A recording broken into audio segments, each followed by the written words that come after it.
Hello, everybody, and welcome. We're streaming across multiple channels, obviously the WhatMed Media ones, as well as Steve Gribbin's Facebook and Twitter channels.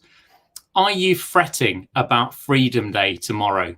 Because I completely understand that for many, COVID-19 has been difficult, both personally and professionally. And 19th of July, 2021 sees Freedom Day. And as cases are going up, and the World Health Organization and a group of 100 scientists have published in the Lancet suggesting that this perhaps isn't the best possible course of action, with a population divided and online discourse becoming particularly polarised, it can be hard to know where to turn. And many just switch off, and they mustn't. They absolutely mustn't, because we've got to be involved in the discussion, and we've got to make sure that we are basically appraising ourselves of the information as much as we can, as long as we maintain our mental health and our physical and psychological well-being. So I'm delighted to be joined today by three stand-up comics. I completely understand that the pandemic is not a laughing matter and it is a serious thing, but I would suggest what is more serious is switching off and not engaging and not listening, because then you really are putting yourself into a dangerous situation for a pandemic that is changing and emerging, and we don't know whether we're out of the woods yet. So 24 people watching. If you could please like, if you could please share, if you could please comment. I know many people are concerned, and I'm going to bring our first guest in, Steve Gribbin, who's a very special friend of junior doctors. He's less of a friend of a former health secretary. Oh, yes. So, Steve, thank you for spending a bit of time with us this evening. Thanks for having us. Yeah. No worries. What's your take, just before we bring Juliet and Paul in, what's your take on the pandemic been? I've spent most of it in this. It's really been a roller coaster in a sense that, one day you can be incandescent with rage and shouting at the television. And then, right in the thick of it, you go for weeks on end not wanting to do anything. This is because like a lot of people, I said that I would I've got a banjo, and I said I would learn to play that. I haven't. I said I would learn to speak Irish. I've started, but I've abandoned that as well. I've also started an autobiography, which I've actually nearly finished. So, I mean, that's been good. But, it's very funny that you should say that phrase, "We're not out of the woods yet." I love that, because that's the phrase that Dominic Cummings used on his father-in-law's estate, wasn't it? Because it's full of huge woodland. So for me, it's been like a very, very. I mean, halfway through, when Rishi Sunak said that very patronising thing to performers, you should retrain, as a ballerina. Remember they used that poster? Yeah. She could be in high tech. She just doesn't know it yet. So I did try retraining as a ballerina. It didn't work out. So yeah, it's been a more successful learning Irish or becoming a ballerina. I think I speak better Irish. I can only speak a couple of words. So for me, it's been a real sort of like mishmash of emotions. Basically, at one moment you've got sort of your raison d'etre, you're a comedian, and then 24 hours later, bang, it's gone. That's. And it was profoundly shocking when it first happened. Even though, of course, we can talk about this, they should have shut down at least 3 or 4 weeks before they actually did. But that doom-laden speech, even then, Boris was going on. Remember the first one, not the lockdown one, but the first one. He went, "The pubs, you shouldn't go near the pubs. We're not going to close the pubs, but don't go near them. Don't.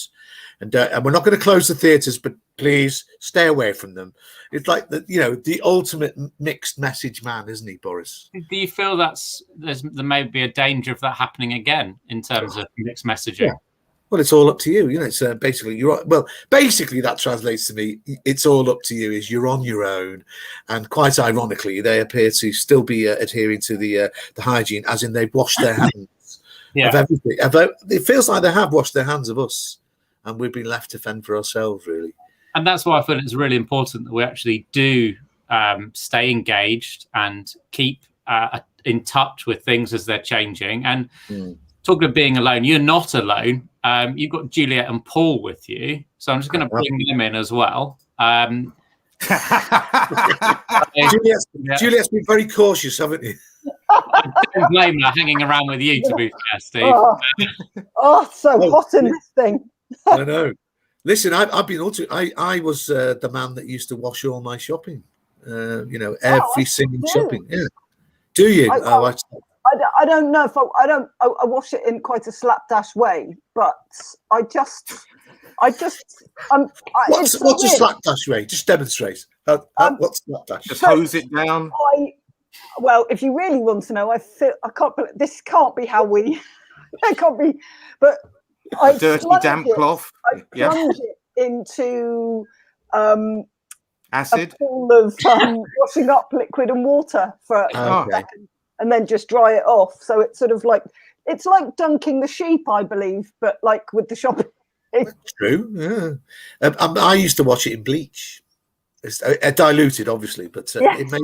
I'm not messing. And then I actually ruined a pair of really nice jumpers by forgetting that I'd used the bleach and just going, it's just that. I used cooking. To be the best way to deal with virus on food was cook it, and then eat it, and see if it would survive that awful but natural event. But they don't. Kishan is the medical expert here, but it's still the case that they want you to clean surfaces, but it's not the main. At the very beginning, they were more cautious about that, weren't they? Yeah, and I think in the early days of this, I mean, this is probably worth letting the audience know that this all came about as a result of me interviewing Steve for the MD that I'm doing about what is the impact and interplay of social and mainstream media on global public health messaging. And as a doctor, it's very easy for me to go back to first principles, going back to my surgical training and saying, okay, well, I'm going to wear outside clothes and I'm going to wipe stuff down if it's coming into the house, because in that vacuum of information that was there at the beginning, I knew that I wasn't doing any harm, and I thought it could only do a little bit of benefit, so why not?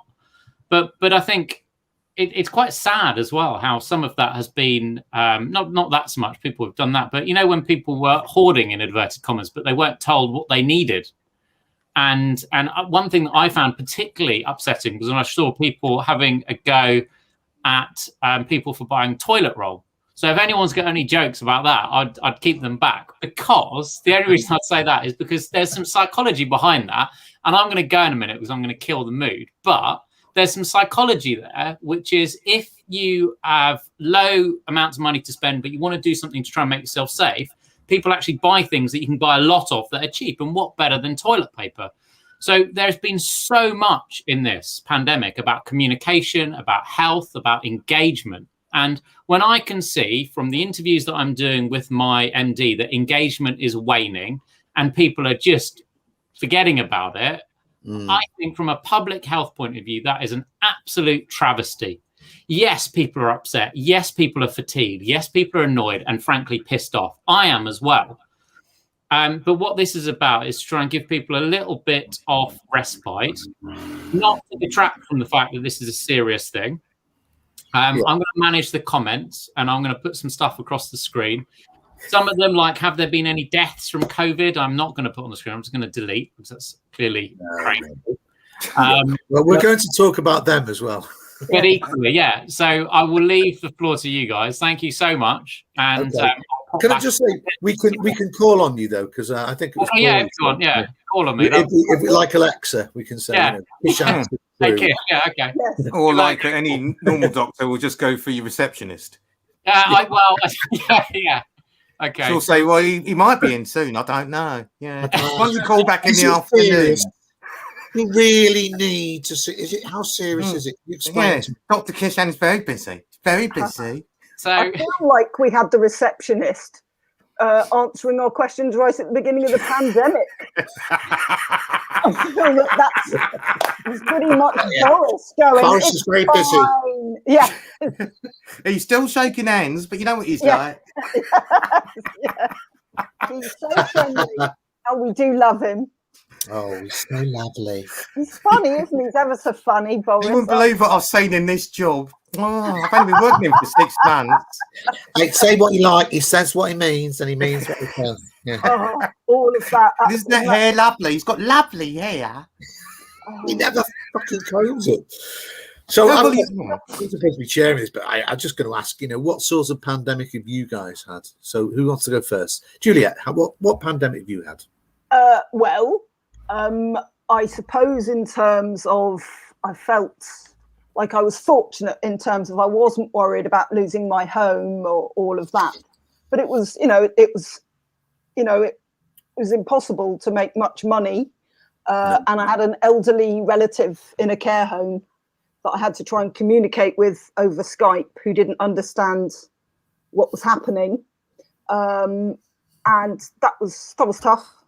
And, and obviously, I've tried to be very careful. I hadn't realized I was such a rule obeyer until my life was threatened, or I felt it was threatened. So, it's been tough for everyone, I think, but, it's gone on and on as well. But it keeps being recommissioned, doesn't it? It's like a Netflix series that never ends. Yeah. Well, COVID's like that bloke you think's dead, but his eye opens just at the oh my god, it's still alive. Yeah. I'll be back. How about you, Paul? What sort of pandemic have you had? I've had the identity crisis thing, which is like you were saying, where you think, well, what the hell am I now? I'm an ex-comic. I didn't realize how much I identified with being a comic until you can't do it. And then, so that got me depressed for a bit, because all of us went through, I can't remember which day it was in March, but there was a day in March where just after Boris had cancelled, and you just got gig after gig cancellations coming in via email. It was just the most depressing day of your life. It was just watching your career disappear in one day. Gig after gig after gig after gig after gig, and you're crossing them out. It's such a depressing experience. I went news obsessive to get through that phase, any and all information, and just trying to get as much information about what we were facing. That lasted a certain amount of time until I went over the top on that, and was just basically staying up all night watching American news, watching their version of it, and all the rest of it. I think that was part of it. Sorry, I was going to say, I felt like I did that a lot, but partly because it felt like I had to watch that much news at first to fully believe it was happening. Yeah. Because it was like a disaster film or something. I always thought it was going to happen, but it's been one of these things that's been predicted for generations. It's been predicted since the 60s. People were saying, it's going to happen, it's going to happen. It's been getting closer and closer. We've had various close escapes, and we were due one. So I always believed it was going to be awful. I just didn't know how awful, because I didn't know you had to find out about the virus, and everyone was in the same boat at the same time. What the hell is this virus doing? How's it spread? Blah, blah, blah. And so you get into that. And then, but at the same time, you're also mourning the loss of something. It's just your life. All of us lost it at the same time. I mean, I'm going to say this. That I now look back on that particular period as the best time. I'm nostalgic for it, the first lockdown, because those were great days. That was a proper lockdown. You knew where you were in them days with a lockdown. You did know where you were. I think that was the thing, wasn't it? That the instructions were pretty clear Christ, there was a wartime type thing about it, where everyone was in it. We're all in it together, and even though there was death and destruction all around you, there was a sense of community, and that's important, and that all sort of disappeared. I remember.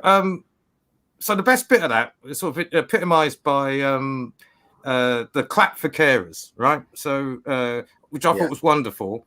And on one of them Thursdays, I was jogging locally in the evening, because I'd rather do that when it's emptier at that particular point in April. And I saw the clap for carers, and it was wonderful. You're seeing all these people come to the windows, and they're all clapping, and they got their pots and pans, and they're banging it out. And I was feeling justifiable community pride. The other thing I was feeling was this is exactly what it's like if I was leading the London Marathon. Different, Paul. Communicable is very different. Oh, well, sorry. Yeah, that's a disease, isn't it? Yeah. You made the medical mistake. Yes, I have indeed. Sorry. I've been corrected by the doctor right on me punchline. So, the second thing, was if I was leading the London Marathon, this is exactly what it'd be like. I was thinking, this is great. And then some bloke spotted me from a window and shouted out, oh look, there's Mo Farah's dad, which I thought was slightly unfair. I mean, obviously, I was slightly doped up when I was running, but that's beside the point. It's a heckle. You would have taken it, wouldn't you? So I would have done. But I was thinking, you've ruined a perfect dream for both of us. Can I just say, moment? You were talking about being obsessed about the news, because I used to be a train spotter, and Paul knows what I'm like. I love making lists, and I would look at the rates all over the country. I became obsessed with it. I'm actually not that bad now, and I've got, all my family are in Liverpool, so I'd note the rate for Liverpool, the rate for North Liverpool where they live. Then my daughter lives in Lancaster. I've read and I'd collate them over the weeks. It was insane. I did that for months, and I'd be going, oh, that's gone up 2.5. Steve, Steve, I don't think it is insane. Genuinely, I think people scrabble around to try and control what they can control when you are thrown into massive uncertainty. And so, I know somebody who used to work at Porton Down, and he did exactly the same thing. He kept his own numbers because he didn't trust the ones that were coming out. And there's lots of health and scientist reporters and journalists that didn't really pay any credence to some of the stuff that was coming out, and they kept their own records, and they did that. So I think that's quite a sensible thing to do, and I'm absolutely mortified. I understand why people might want to switch off and not get engaged with it, but I think it's honesty is the best policy, and we don't know, there could be a different variant, and it's better to get people engaged. So what this is about is trying to get people engaged in a different way. And can I talk about the other sort of engagement that we've all had to deal with, which is social media? As we got locked down, we all got dragged into that world to replace our social activity. Yeah, and the discourse is so sensible, isn't it? It's just, I just think in a strange sort of way, it's made divisive argument a source of entertainment. Anytime that you see someone having everything is politicized. So when you see someone having an argument about something politicized, and it doesn't matter what it is, it could be the price of bacon. And someone could take a side on it and go, well, you're just saying that because you're a lefty bacon fan. All you lefty bacon lovers, you're all like that. And you're all part of the Jewish conspiracy. How can we? It's bacon. You know what you're doing. Yeah, it's fake. Yeah. It's all that. And then seeing someone puts that thing. Oh, fuck, I forgot what it's called. Excuse my language. But when they stick up Michael Jackson eating popcorn, it's just saying that exactly what it is. It is entertainment for people to see, there's a good argument on Facebook tonight. You want to come and have a look? And everyone comes and it's like school bullying. It's it's the same thing. I actually didn't see that exchanges. I didn't see that much of that on my Facebook. I did see it, but I put that down to the fact that if you're a conspiracy theorist, perhaps you think that Jews control the media, so you keep it away from me. But what I found odd was that all the people that my stock phrase that I hated that people kept saying was "do the reading." Do the research. You're really sick. And they'd say things like, why can't you grasp this? And one person, I'm sorry to be mean, but one person, I'd be like, I went to the same school as you, and I'm surprised you can read. Yeah. They'd suddenly be like, no, you haven't done the reading. And I think I have, I just haven't read the COVID is a hoax memes that she circulates, and then it would always be this thing of share this if you dare, and it's like if you dare, they don't want you to know. Yes. Oh god, but leads me on to this, because so I get onto lots of conversations with conspiracists, right? And it's the ones that haven't got a big cannabis problem are the ones that I worry about. The ones who have, I totally get it. You've paid a lot of money to be in that headspace. Why should I mind? Of course, you're going to be like that. Whereas, and they, so the question always comes down to, they will say, well, they don't want you to know. You don't know about, they are the ones in control. And you say, well, who is it? The cabal? You don't know. You need to find out who they are. So I put into Google, who are they? And it turns out it's the most popular search in Google ever is, who are they? Those 3 questions. And, well, 3 words of the question. And of course, when you look at the answers is everybody. Everybody could be they. It's the government, it's your neighbor, it's foreigners, it's people over the next hill. It's you name any agency, any sort of establishment. It could be all of them. And the best thing they say is, one of them is this list of who are they. Defined who are they. They are the people who ask you, who are they? So what can you do? So obviously, I am they, you are they, we are they. Yeah. And it's just sort of, you can't beat that as an argument. It sounds like the lyrics to I'm the Walrus, doesn't it? Yes, it is. We're all together, though, unfortunately, in that one, but not in real life. One of my neighbours because this is the thing, people keep saying, hasn't it been lovely getting to know the neighbours during lockdown? Well, some of them, but not all of them. And on that subject of they, one of my neighbours is obsessed by they, and she means immigrants, actually. But I always say to her, oh, are you saying they, like the non-binary pronoun, which just makes her head go, because she's like, what? No. That's brilliant. On the immigrant thing, I just come in really quickly. I used to work in Lincoln, and in Boston before the Brexit debate, there was So Lincoln was okay, but Boston, when I went across to Boston, the difference between Lincoln and Lincolnshire is massive. No, it is. But they're 2 different places, and unfortunately in the same county. Lincolnshire is a city with a university and intelligence. Lincolnshire is full of potato farmers, and I'm being very crass here and stereotypical. Yeah, but it is the case. But for Brexit, it was a case of don't the NHS, the waiting lists. They were stoking undercurrent racism just to get a political viewpoint across, and it was actually that you're more likely to be seen in Bolton. Where is it? Not Boston. You're more likely to be seen in Boston A&E or in the NHS setting by somebody who's Indian or from abroad than you are waiting for somebody for treatment. And I think the danger with that is that's carried on. That division has carried on in terms of we were divided before this. Social media has played a big part in driving people into 2 camps in terms of it's either a complete hoax or a complete conspiracy, or it's the world is going to end. And I would suggest it's probably in the middle of that. And it's something that we need to take seriously. But we're in this media environment and this media storm that actually prevents us to be able to do it. Because people are so fatigued, they're so concerned, they're so ground down. Their reserve has run out. So I can kind of understand why there's this they're moving towards opening up, giving people some time off this before the inevitable lockdown. But what I also think is that constant mixed messaging, that constant just doing something for political gain is also damaging and is also detrimental to people. That it's saying about it's up to it being left to everybody individually.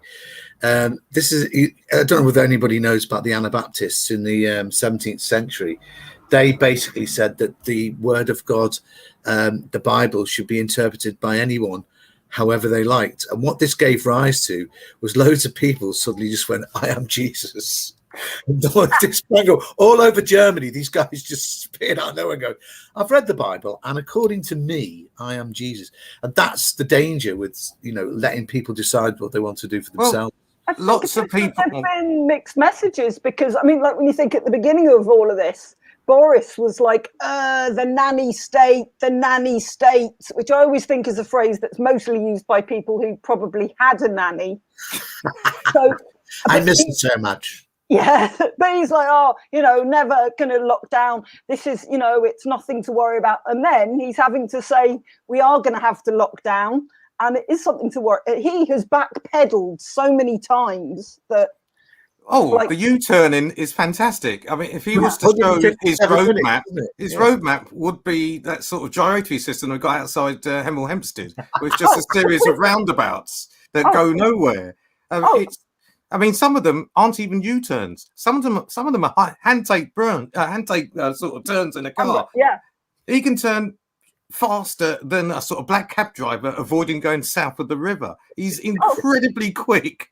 I mean, the last one was, how long was the last one? About 50 hours or something like that? He was, no, I'm doing a trial. It's all right. Oh, we've got a dispensation. Like the bloke who doesn't wear a mask on the bus. No, I'm on a trial, mate. No, I don't have to do it. And then, a couple of hours later, sorry, change of mind. Complete change of mind. And, like with the Marcus Rashford school dinners, everything. Then someone says something more intelligent than him. And he says, that's what I said. No, it isn't. Well, I just find it, for a Conservative leader, it's the most disconcerting thing to see. I mean, because you just think back to, Thatcher must be spinning in her grave, even though that even dead she wouldn't do that. She's not for turning in any circumstances. But to see a leader of the Tories that was pandering to public outrage, she never did that. I hate to say that, as her description as a conviction politician who luckily never got convicted, but it's still it's weird for a Tory leader to be wanting to be loved so much. It's needy. That's all he wants, isn't it? Please love me. Please love me. Please love me. I want to make a joke about this, and then and then every now and then he'll put on his serious face and claim he knows about science. And he goes, no, you only seem to know about the science that was on that hairspray ad with Jennifer Aniston. You made him sound like Wurzel Gummidge there. Yeah, but on my serious head, I am. Yeah, but that is, he could possibly do Wurzel Gummidge. Putting on my, I don't know how many kids I've got face. Yes. Well, there is two Borises. There is serious Boris. Yeah. Who speaks slow and does less of the... does much less of that. And you notice when he turns up, his hair looks better. Suddenly he speaks without any of that crap. Then you get normal... everything's wonderful, Boris. And hair's all over the place. And that's uncanny, Paul. It's he's almost like he's on the call with us. It is that he, you get that. I always find that sort of when he's doing that kind of slightly drunk-looking Boris, and he's still trying to sound vaguely intelligent, and he's trying to say scientific things. Actually, the person I worry about the most is his little kid, because. He's got 40 of them. I know. He realises he's got his own sort of, coach. I know, but the newest one, because with Boris's scientific knowledge, eventually that kid's going to want the hungry caterpillar, and Boris is going to buy him the human centipede. Oh God, Juliet, what a horrible image! Look, I'm going to break it up. He's isolating now. Yeah, of course he is. He is isolating. I know he's isolating now because he's. Can we keep him isolating? Well, I like the idea that he said, "I'm not isolating until someone drives me to Chequers, and then I'll isolate there." Because I've done number 10, and too small. Despite the thousands spent on redecorations, I couldn't spend another lockdown in isolation and quarantine there. Let me take the Chequers. Got garden. He keeps saying could I just interrupt from home, and I'm like, well, just because Boris has never worked from, he lives at home. He lives on the job. Yeah, and he still doesn't work from home. It's just. I agree with Dan Morton, who's just said, listen, I'm going to break it up. I'm going to do a couple of songs just to break the thing up. A bit of music. We do feel like I feel like there's a musical break coming on, like in the Two Ronnies. Maybe Swingle too. This one's this is for anybody who's. This is dedicated to Barbara Dixon. Family was squeamish about still getting the vaccination. There's a hole in my shoulder, dear Pfizer, dear Pfizer. There's a hole in my shoulder. It's really big. Well, actually, it's more like a big lump, dear Pfizer, dear dear Pfizer. It's a bit like a big lump, but really not that big. Now it feels a lot better, dear Pfizer, dear Pfizer. It feels a lot better, and at least I'm not dead. Anyway, this next one is for all the people that it's been called the new ping-demic. Wild ping. I heard the app ring. Now I'm self-isolating with no pay. Wild ping. You say I've been in contact with someone who's had COVID, but I don't know for sure. Anyway, I just suddenly realised the guitar's gone terribly out of tune, but oh yeah.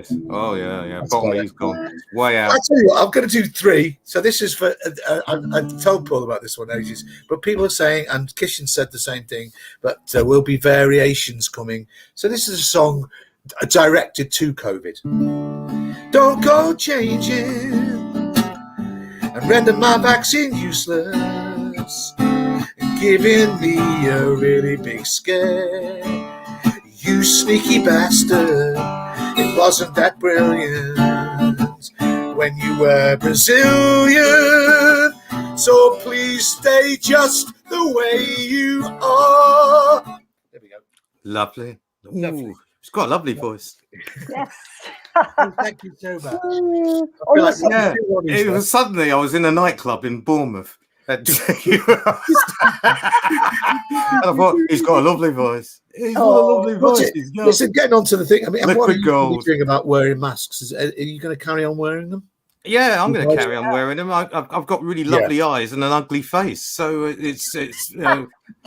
I did some work in a school invigilating and wore a mask all the time for every time I was in there, and then I took it off outside the school, and one of the teachers saw me and went, "Oh, I didn't know you had a beard." She was really disappointed in seeing the rest of me, because obviously this is quite seductive in the churches. But obviously, when you bring the rest of the face in, and you gatepost nostrils and dodgy teeth and grey beard, she went right off me. And not that I wanted this woman, of course. Obviously, it was just no sense of a fling in the future between any of us. Not even term time. So it was a waste of time. But yeah, masking. I'm going to keep wearing a mask because it's going to be something that's going to be picked on by people, and so you're going to have to be brave to do it, because expect to be pointed out after Freedom Day for you having the freedom to do something which people think you shouldn't do. What's the matter with you? Are you coward? You scared? It's all over now. But my answer to that is, are you scared? Yes, I am. I'm terrified. I think Freedom Day is the worst misnomer since Michael Jackson described wine as Jesus juice. Isn't it? I always thought it was. I never knew that. I'm glad I've learned that tonight. I'm going to give my partner some Jesus juice when I leave. I was going to say I'd be inclined to agree with Juliet, I hasten to add. But yeah, I mean, I would wear a mask still as well, and I think it's a case of do we want to be sort of socially responsible, and is it really a big undertaking to wear a mask? I would suggest not, but the trouble is we've allowed it to become a symbol of either side. It's either there's no such thing or there is a thing, and yeah, it's worrying, and I think there's going to be lots of people basically saying, "Oh, I don't care," and off you go. And quite rightly, you said there's going to be lots of people that are going to be subject to abuse, and there's going to be saying like in shops. So yeah, I think that's quite worrying. And from a medical point of view, I'm still going to wear it, and I'd implore you all to. Oh yeah, definitely. I mean, to be fair, I think right at the beginning of the pandemic, when people were saying, "Should we wear masks?" because they didn't have enough PPE, they seemed to be saying, "No, people shouldn't wear masks." No, that's true. Yeah, but then it all changed. But then they did say you should. I don't know. I just think I just want to do everything to be safe. I do worry about the track and trace app, but because that is like, you know, I mean, like how can we ever watch a James Bond franchise ever again? Because surely the minute they give him a gadget, he'll be like, is this developed by the people that did track and trace? Yes, Bond. This will go off in a very inopportune moment. Yes. Yes, well, it doesn't work now, but eventually it will work. It will. And then when it does work, it won't stop working.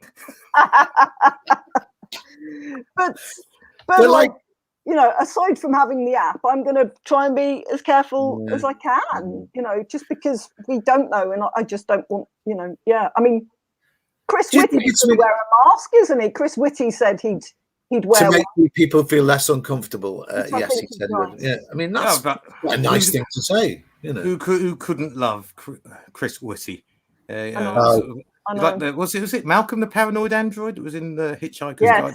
Yeah, that's what he is. He's just this voice of depressed sanity with a really, a low level energy performance, and no one's been listening because he's one of these people just talks like this, and we're all going to die. I've seen statistics. It's terrible. And he was saying that like months ago, but no one was listening because I thought, it's just this depressing Uncle Chris, isn't it? He's always the same. Who would have thought the catchphrase of the Grim Reaper would be "next slide, please"? Next slide, please. In fact, that should be what hell is like—a never-ending COVID conference. Next slide, please. Well, I keep maintaining I want Chris Whitty to go on a water park holiday, so he has to keep saying to his family, "Next slide, please," and they'll be like. I miss Jonathan Van Tam. Not only because I look like him, but he just isn't he still around? But he's not been doing them as much. I mean, but I just love his extended metaphors. You know, you like it because he talks about trains all the time. It's the pandemic's like a train, right? The passengers, they're like the patients, right? The train is like the vaccines coming down. It's not quite there. The doors are not. It's a bit like a performer, wasn't he? The door's not quite open. Like a magician. No, I love him. He's great. He's Penfold, isn't he, from Danger Mouse? He's perfect with his little pinstripe suit and his really thick glasses. He's a lovely, lovely fella. You'd invite him round, wouldn't you? And say, "Go on, tell us some more. What's this like?" Oh, it's like a bus. It's like a bus going through a really busy part of town. You're thinking, can I outrun it? The bus stop's at least a quarter of a mile away, but you could do it. You could do it. So it's. I trust that. I trust you that nerdism. I trust Chris Whitty being an introvert, and I trust Jonathan Van Tam being nerdy. I don't trust Valance because Valance was originally a herd immunity policy, and everyone seems to forget that. And in the end, all of them compared to Dr. Fauci. It's like comparing Cliff and the Shadows to Elvis. In the end, Fauci's that's a game, biologist. That's what I want in the films. They'd have a Fauci. They wouldn't have. No, Fauci's like something like The Sopranos, isn't he? Hey, it's a frigging pandemic over here. Come on. I know. But also because Fauci had to deal with Trump. To me, but also, and this is irrelevant to anything, someone told me the other day that Fauci's actually 80. He's sexy Italian virologist that have already seen off Ebola. This is just one more thing on his CV. The man just keeps going with all his health and fitness, and ex-basketball player. Outside the 3-point line, he was lethal. He really was, never missed. But totally, he's been he was the voice of sense, whereas, Trump was like, let's shove a light up people's bum or whatever he was saying to do. I can't even remember what he was saying. So you remember the press conference where he said that people should, the one you're thinking of, because I never forget the woman, the medical expert. Sarah Burks, with a feet. And he goes, I think drinking bleach, you put the bleach inside you. And then he was saying, shine the light. And she was just going, oh my God. Shine the light. I know. But then loads of people did drink bleach, didn't they, in America? and got really sick. Oh, I know. Some of them did water it down. They're not all idiots. Cordial. Yeah. And some of them just use their chlorinated chickens to wipe the work surface. Oh, yes. We'll be doing that very soon, won't we? I don't know how well. We're nearly at the 40-minute mark, and I suppose we've got. I was going to mention Dido Harding as our. You know, that's what we end up with is Dido Harding, with her belief that anything that's tested in the Isle of, was it the Isle of Wight, has got to be wonderful. Oh, I've forgotten that. Yeah, with her, with that whole thing about her getting Cheltenham Festival, kept it open just before the pandemic, so we could just go into the pandemic with a nice little spike of infection. She's a big horsey woman, isn't she? She's actually won the Gold Cup, I think, on a horse. Yeah. She did have, she didn't do it on her own. She did have help. That's how she got the people. Boris, isn't it? It's like Boris taking credit for the vaccine, and it was the NHS. Yeah, I always feel that with jockeys. Actually, the horse won it. You didn't. What you did was you went along for the ride. Really, that's pretty much in essence what you did. And all you did was, throw up before you got on the horse, took a bit of speed, got on the horse. I mean, anyone could do that. I've known people that have no careers because they do that could become successful jockeys if they knew how to stay on a horse. Oh God, this is funny but terrifying. Yeah. Oh yeah. Yeah. So it leads me to the sort of final question. What do both of you envisage for the future after this? Well, I mean, if it ever ends, is it going to matter? Yeah, we don't know. But go on. It will end. I don't think it's going to end tomorrow, Steve. Yeah. Just to let you know, just if anybody was in any doubt watching, it's not going to end. That's right. I forgot to say that, Kishin. At midnight tonight, actually, it ends. You could do it in a JVT style. That would be amazing. But I just wanted to just chip in and say it will end, but it might take a bit of time yet. Yeah. I mean, I was just looking forward to just standing on the doorstep and doing that, of course, name that famous Braveheart, doing a Braveheart screaming freedom. 1 minute past midnight, freedom! But I'm not doing that. I mean, I've just got freedom to catch the virus in a public place. That's the only freedom I've got. That's not real freedom. That's and I have freedom, I suppose, from blaming the government after, because I will have to take responsibility, won't I, for catching it? Because now they're saying it'll be like, read the small print. We told you to trust, make your own sensible decisions, or whatever it is. Oh my God. No. Yeah, you know what we're missing from all of this? Well over the centuries, that hasn't it, really, for everything. Also, how can we make sensible decisions? The country voted for Boris. I'm not sure. Because Freedom Day is essentially wartime terminology. It's only one step up from Victory Day, the end of sacrifice. Well, I think, do you know what, Paul? It's more like missing 1938, isn't it, really? Yes, it is. But I mean, I think, remember those films that came at the end of the war? So you have all these war films in, say, from 43, 44 to 45, and then all the British ones have this bit where even the Sherlock Holmes one that they made in Hollywood, it should be Basil Rathbone going, yes, when this war's over, I'm looking for a wonderful new world where a man can come back and set and have a wonderful place for himself and his family and work in a community. And it was all massive socialism that came out of and which kicked into, of course, the Attlee government in 45. And we're not having that. We're having the end of it is at least we can go on holiday. That's the end of it for us. That's the dream. I know. The dream is you can go abroad and it's all paid, everything. You can drink and eat as much as you want. It's all in, you see. That's what's so great about it. It's all in, including COVID as well. That's what freedom means to me. Going abroad, all in. That's what I want. I know this is snobby of me, but also they just kept showing people going, hooray, we've made it abroad. And it's like they're having an English breakfast at an English pub. Just that they're having a pint with their breakfast. No, in an Irish pub. Yes. English breakfast in an Irish pub abroad. You can't get more British than that. Yes, exactly. Isn't it weird, though? I wanted to just ask this one as well, because early on in the pandemic, Boris, he said, COVID, it's very crafty. It can't be, like the idea, and I know it's a human characteristic to humanize it, as if it's got a personality.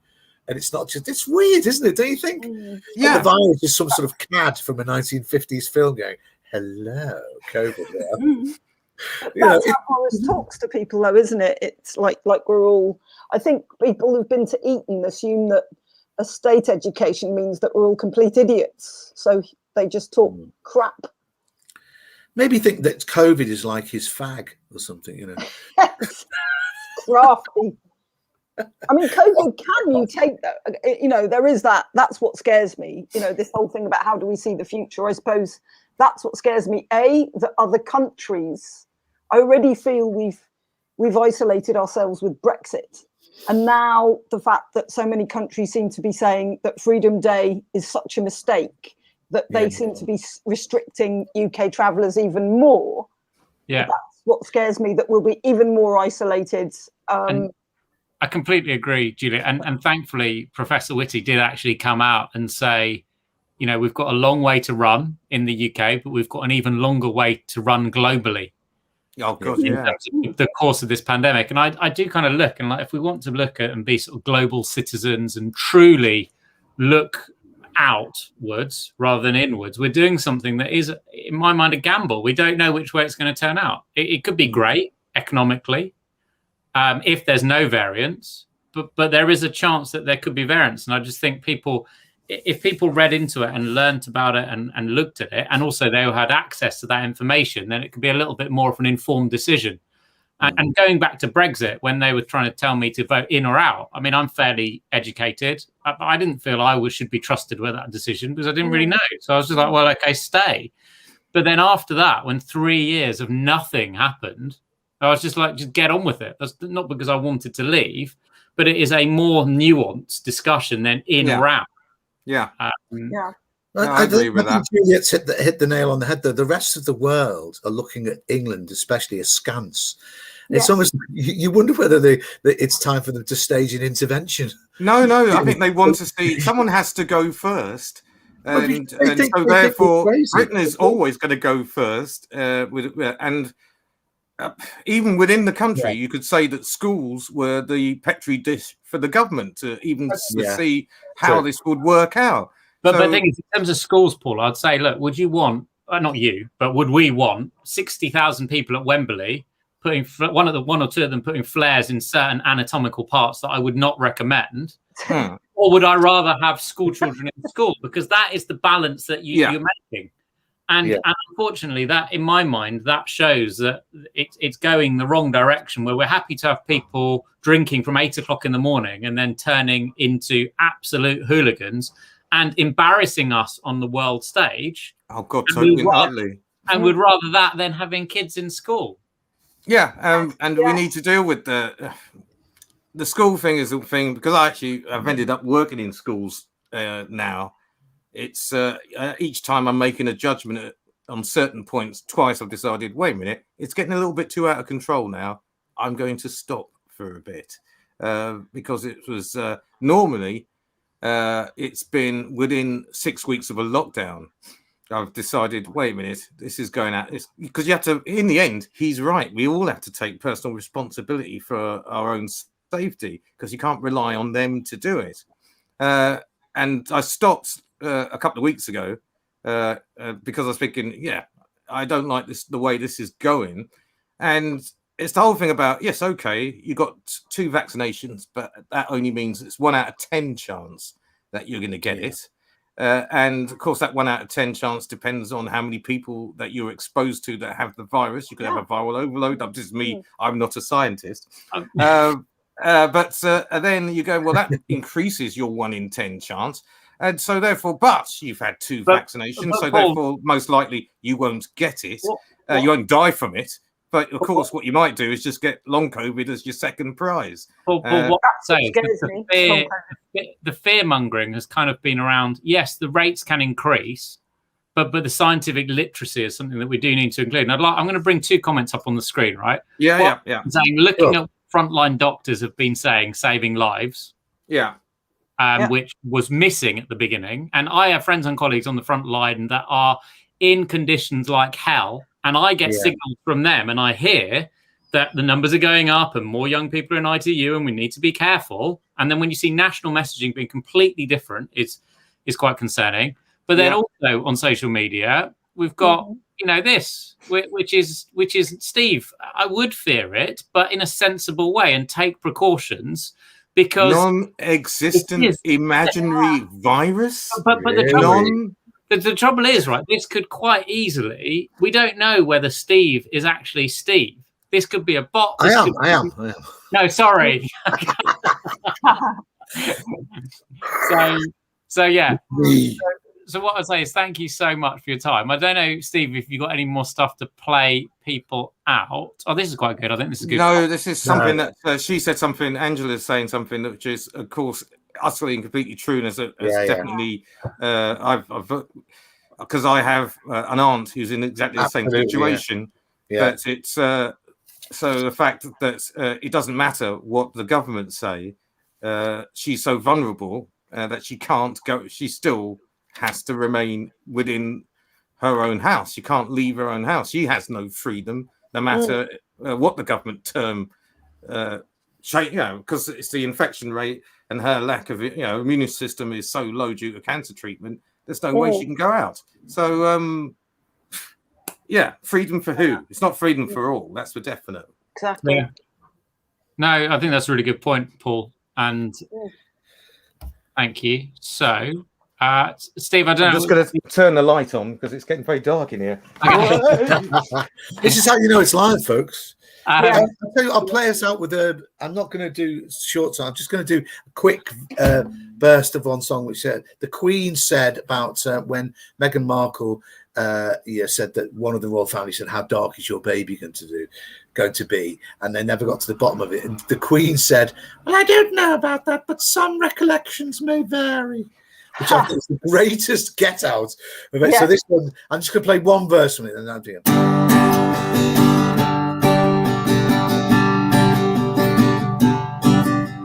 Dominic Cummings was taking the piss, but some recollections may vary. He said those gullible bastards will just swallow this. Some recollections may vary. COVID rules were ill-defined. At least they were in Dominic's mind. He drove 600 miles when he thought he was blind, but some recollections may vary. Some recollections may vary. Some recollections may vary. There we go. Woo! Woo! There we go. That's the end. That's the end. Is that the end?